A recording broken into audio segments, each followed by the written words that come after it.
ലോകത്ത് ഏറ്റവും മഹത്വമുള്ള അമലേതാണ്?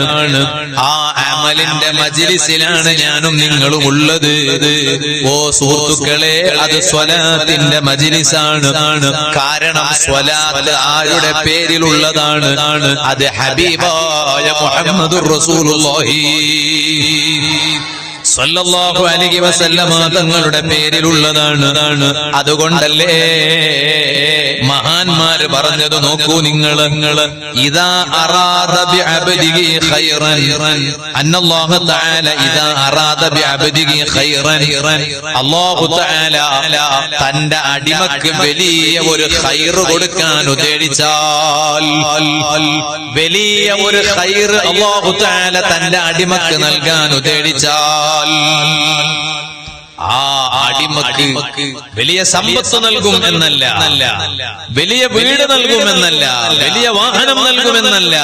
ഒരു അടിമക്ക് അല്ലാഹു തആല വലിയ ഖൈർ നൽകാൻ ഉദ്ദേശിച്ചാൽ ആ അടിമയുടെ നാവിൽ നബി സല്ലല്ലാഹു അലൈഹി വസല്ലമ തങ്ങളുടെ പേരിൽ സ്വലാത്ത് ചൊല്ലാൻ ആ അടിമയുടെ നാവിന് അല്ലാഹു തആല അവസരം നൽകും കേട്ടോ.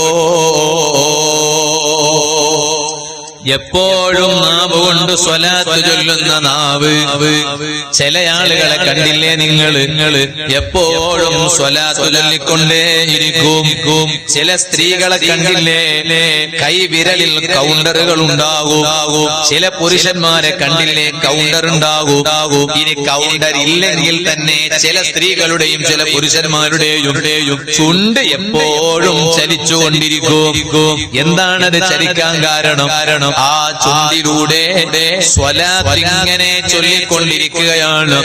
അതെന്തേ കാരണം? അവർക്ക് അല്ലാഹു തആല വലിയ ഖൈർ നൽകിയിട്ടുണ്ടെന്നാണ് അതിന്റെ അർത്ഥം. ഇത് പറഞ്ഞ ഉടനെ മഹാന്മാർ പറയാണ്, വഇദാ അറാദ ബിഅബ്ദിഹി ശർറാ, ഇബ്നുൽ ജൗസി എന്നവർ പറഞ്ഞതാണത്.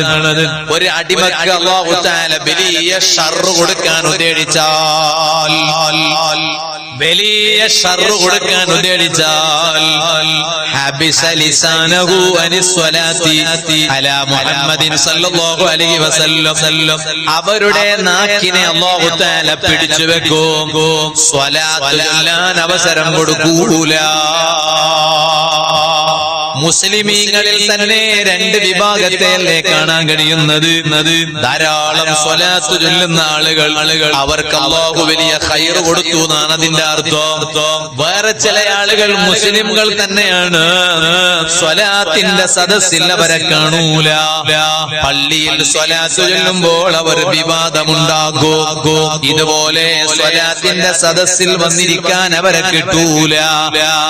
അതിന്റെ അർത്ഥം എന്താണ്?